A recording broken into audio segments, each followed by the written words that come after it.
Jamaica, welcome to the final episode in season 7 of Centrally Speaking. Sheena, I can't believe my final episode already. Yeah, it is the final episode of your favorite program that opens up the conversation around important matters of economics and finance, matters of national importance that have an impact on your life. I'm Anna. And I'm Sheena. All right, so in this episode, we're going to recap your favorite interviews from season 7. You know, in this season, we kind of diversified our guests. And one such diversification was an interesting addition. A farmer from Clarendon, Dr. Gabriel Young, champion farmer, goat herder, and veterinarian. Run the clip. Dr. Gabby, share with us some of the difficulties you face as a farmer. Predial larceny. Oh, Yeah. okay. That has been, we suffered 2 events. One event was when I was sick and I couldn't come down here for about 2 years, but that's another story. And the other one was, it happened right on farm. So a lot of the predial larceny, it's not the big larceny that we think that people come inside and invade. I think a lot of the predial larceny happens in farm, on farm, with your own workers. And that's really sad because it's people that you trust. Yeah. So one of the issues I think of dealing with it is, of course, pay, right? I try to give them a fair wage. We always pay above minimum wage. I try to also train my people, training them and showing them why we're doing things, how we're doing things. And I tell them all the time, when I train you or I'm showing you how to do something, I'm not training you because I want you to do the task. Yes, I'm training you because you're also learning a skill. Yes. And that skill you can't leave, I can't take it from you. No. You leave with it. So 1 or 2 who have left for various reasons always come back and say, you know, Miss Gabby, thanks for helping me because I was able to say I could do hoof trimming, I could do vaccinations, I could do this, that, and the other, which sets them apart from the regular farm attendant. And I don't call them workers, I say farm attendant. I believe it's a profession. Yes. So I think we need to change the narrative, change the view of how they see themselves, make sure that they understand this is a profession, right? And farming is something too that I think we need to realize we can make, I think Jamaica or the Caribbean can make an economic turnaround with. Yes. Well, I'm going back to the point where you say you have to prove yourself primarily because you're a woman. You are interesting because you do both the rearing of the animal and you produce the end products. Correct. How do you manage the...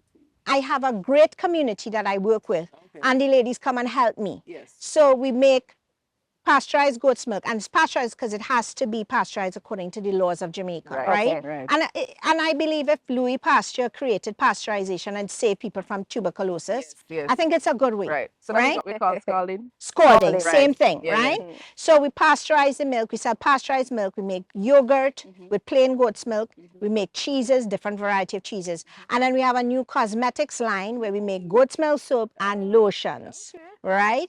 So the ladies help me with this. The community helps me with this too. So we do it, I do it in the night when I go home, because that's my little thing. That's my relaxation. Yes. That's my downtime, right? I like creating things. So I do that. So I make 24 hours in a day.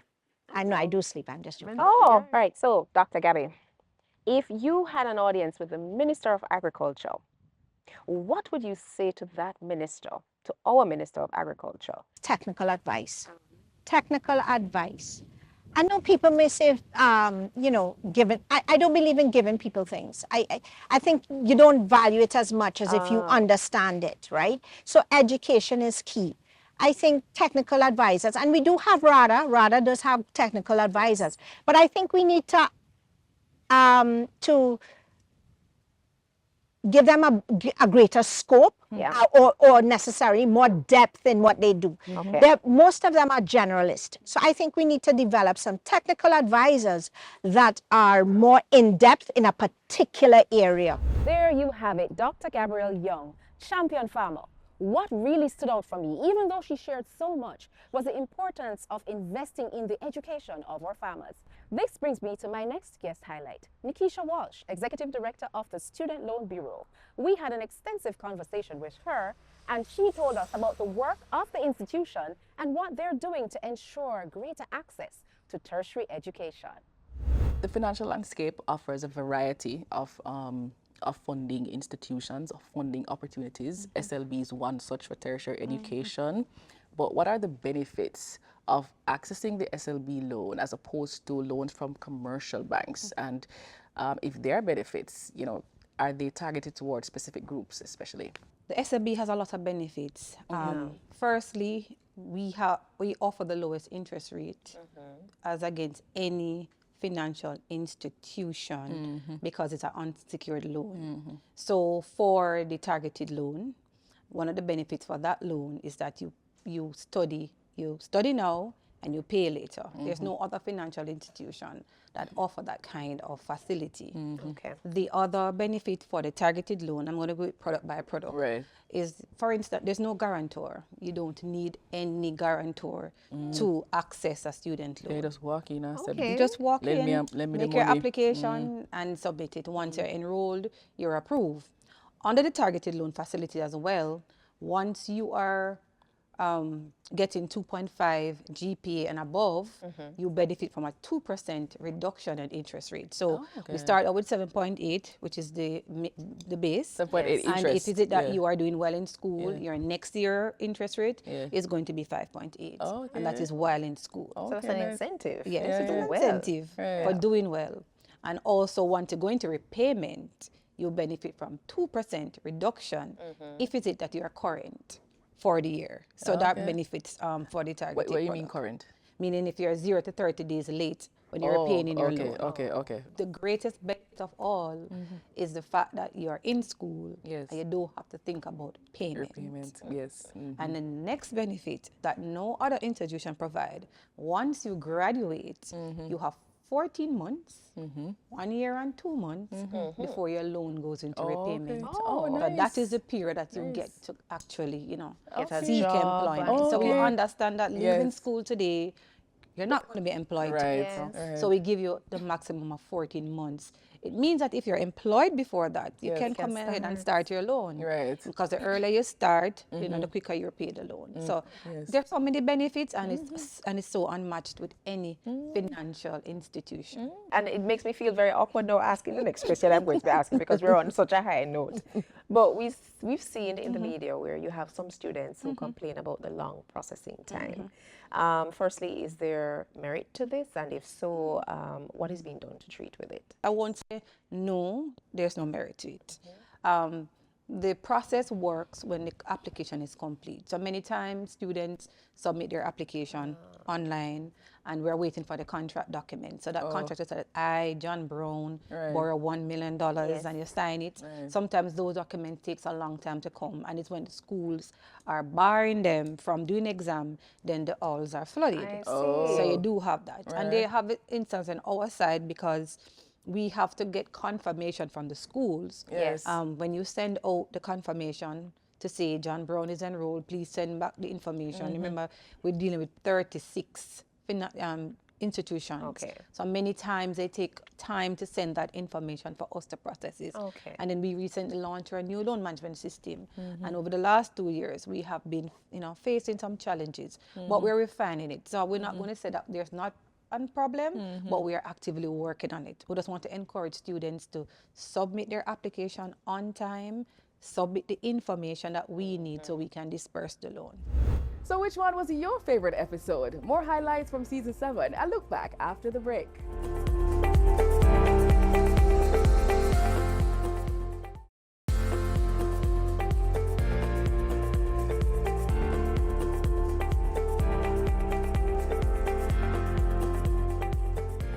You are watching a recap of Season 7, Centrally Speaking. Back in October 2024, we invited 2 experts from our regional central bank conference held here at Bank of Jamaica, Paul Bodager and Mirek Petrouche. Here is what they had to say. How has central bank communication evolved, especially considering the digital age? Yeah, it's evolved a lot. And this program that Paul and I are sitting on Yes. is just perfect representation of how communication for central banks has changed over the past decade or so. True. Yeah, because in the past, central banks, what they did, they talked to journalists Yes. on one hand, and they talked to analysts, economists, and they wanted to use these journalists and economists as the conduits or the translators of their cryptic and complicated messages for the general public on one hand through journalists, or like through economists to markets and investors. No longer necessary. No longer necessary. You can have centrally speaking program. Yes. You can have other programs. You can have social media platforms, and now you can talk to the general public directly without this middleman. Paul, this question is for you. All right, so you currently lead Bank of Canada's media relations, but before you were a journalist who reported on Bank of Canada. So you know you have dual perspective. So what role, you are an expert, what role does journalists play in shaping the views of a central bank in reporting on central bank policies? You know, Merrick talked about how a lot of central banks are trying to bypass the media, talk to people directly, but there are still a lot of people who get their news from the radio, from the TV, from newspapers. And so I think having spent a lot of time reporting on the central bank and then coming to it, I think it's been really helpful. The journalists who cover us on a regular basis, they know me, I know them. I know the pressure that they're under to try to get a story out. I know what, you know, the kinds of things that they need. They need to understand what we're trying to say. They know that, and I know that we can't be putting out information that's really complicated and nobody can understand. We need these folks to give our message accurately. They need us to get the story.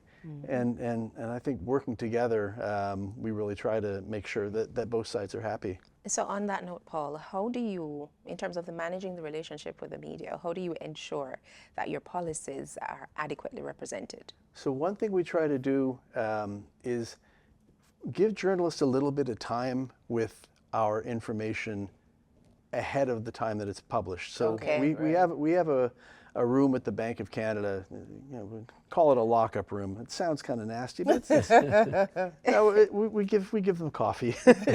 So we allow reporters time.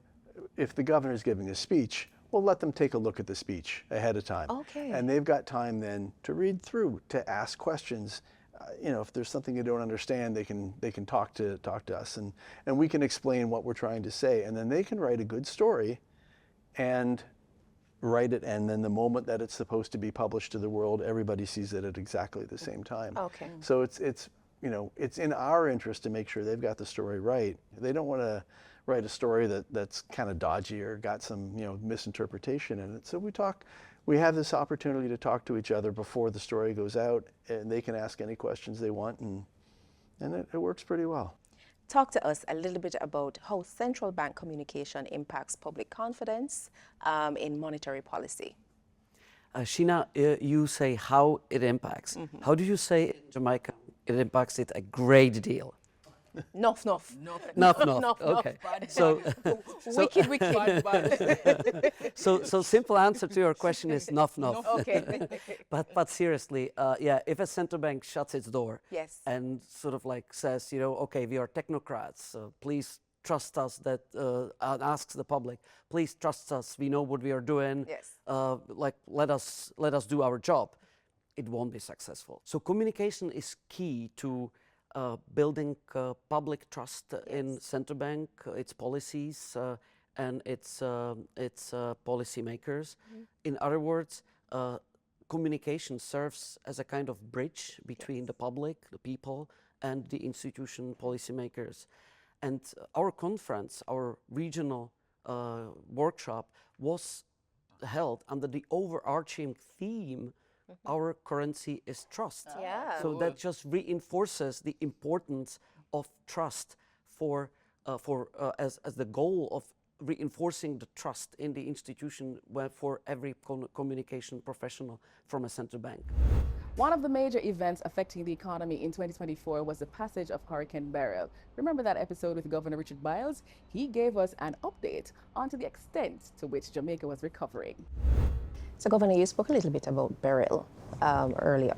So share with us specifically what impact did Beryl have on prices, and how will that impact our target range of 4 to 6%? Right. So as I think every Jamaican would know, Beryl has affected our agriculture. Right. It walked right through our one of our garden parishes Right, yeah. through St. Elizabeth. Yes. And that had a serious impact on food prices. What many people don't know, though, too, is that it stopped the mining operation. Oh, yeah? Oh, Yes, Okay. the mining operation had to shut down, take safety precautions. Oh, okay. Even when it comes to the import of fuel, the LNG terminal had to be shut down, and there's a floating barge that is attached to the Yes, terminal. yes, we know. It had to go out to sea Right. and away from the hurricane. Okay. Construction also shut down for that period. So apart from the impact on prices, right. there was this impact on the Productivity, GDP of the right, country, right, production, productivity, right. by the impact on the construction, mining, and that kind of stuff, yeah. Okay. So, what I said to myself, doing, what if we had got a full Full hit hit, yes. by Beryl? Right. I tell you. Yes. Can I So, imagine? you know, we were although it hurt us, Yes. we're lucky. Okay. And specific to the 4 to 6%. It pumped up prices to, I think it was 6.1 Right. in July, Okay. which tempered down a little bit in August to 5.7, somewhere around there. And then it's now back into safe territory of 4.9. Okay, thank you. Since Beryl, now that we're looking down the road, we're seeing that, prices look like they're going to increase. What can BOJ do about it? Well, remember, we're measuring inflation in a basket of goods. So it's not just agricultural food, it is everything else that we consume, whether it is energy, cell phone, rent, everything, clothes. So the good thing is, although Beryl has impacted food prices, international commodity prices have continued to fall. So wheat, soya bean, and all of those cereals, those prices have been coming down over several months. So that's good for us. Yeah. The price of energy, that too has been pretty stable and in fact is drifting down. So those are the things that are big items in our CPI basket. And to the extent that the supply and the prices is good, it will favorably impact our inflation, despite agricultural prices moving up. So we're looking at still 4 to 6. Yes, our outlook is that we expect, with very few exceptions, that inflation will stay within the 4 to 6 corridor for the next 8 quarters. So that's for the next 2 years. 2 years. Okay, But, nice. Good you know, news. that is barring any Exactly. unforeseen surprises. Exactly. You don't want to hear that the war in the Middle East or war in Ukraine burst out and supply chain problem, barring all that kind of stuff. Yeah, it should be okay for the next 8 quarters. More from Centrally Speaking recap of Season 7 in just a moment.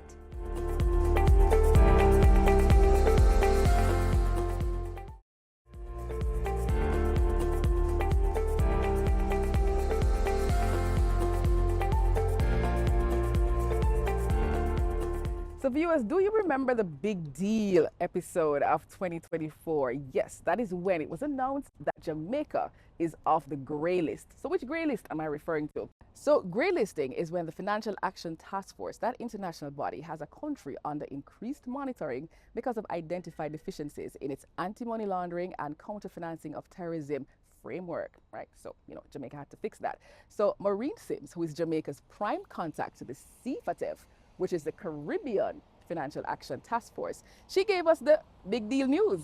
Let's have a look at that episode.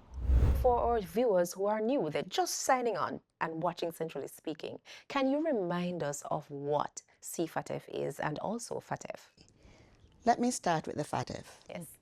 FATF was established in 1989 by the G7 countries. Today, it has over 200 members in the global network, and FATF itself has 40 members. Okay. Now, the CFATF is an associate member of the FATF because there are over 200 countries. Yes. These associate bodies assist the FATF in doing the mutual evaluations of its over 200 members. Okay.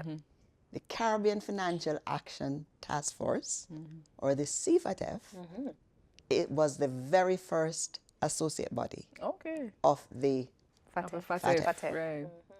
Now, the CFATF consists of 25 members, and the newest member is the United States of America. Really? Oh, really? Oh, yes. Joining the Caribbean Financial Action Task Force. The United States of America officially joined Okay. the CFATF at the CFATF's December plenary Okay. held in Jamaica, Nice. recently concluded. Nice. And the members of FATF joining the associate bodies is an initiative of the former president of the FATF, President Kumar from Singapore. Okay.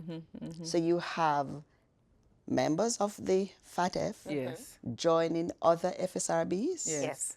to strengthen the organization. Okay. Okay. That's what it means. Now, as I said, the FATF has 40 members. Yes. Those are the voting members. Those are the decision makers Okay. of the FATF. Countries like Jamaica do not have a seat at the table at the FATF. Right. So with the United States joining the Caribbean Financial Action Task Force, Yes. it affords us, or should afford us, a greater voice Okay. in the decision making. All right. So Maureen, I want to ask you two questions. One is a follow-up, and the other is to just expand on some good news that you gave us earlier this year. So you used a term just now, proliferation financing. For those of us who didn't watch the first program, just remind us what that is. Proliferation financing, it's proliferation of weapons of mass destruction. I see. Okay. Nuclear, the proliferation, for example, Right. of nuclear weapons. Okay. Okay. Okay. Got So, that. for example, North Korea is one of those countries, the sanctions list, for proliferation I of see. weapons Okay. of mass destruction. When you were with us earlier this year, you had given some good news that Jamaica came off the grey list. Could you give us what happened after the exit from the grey list, and what has it been like for Jamaica since? In April, Yes. the Joint Group of the Americas, that is the working group that supports this side of the world for FATF, they visited Jamaica. And that on-site team assessed the sustainability of the measures that we had implemented. Okay. And they were satisfied. Mm. So they recommended to the FATF that Jamaica be delisted Okay. or removed from the grey list. So in June of this year, at the FATF's plenary Yes. that was held in Singapore, Jamaica was delisted. Excellent. Of- Excellent. Hey. All right. So you spoke about some factors which contributed to us being delisted from the grey list. Could you tell us what those contributing factors were? The commitment that Jamaica had made Yes. to address its strategic AML safety deficiencies. Okay. The FATF, they commended Jamaica, actually, on the progress we had made and the measures we had implemented. So, for example, Yes. FATF, they revised the standard for legal persons. That is recommendation 24.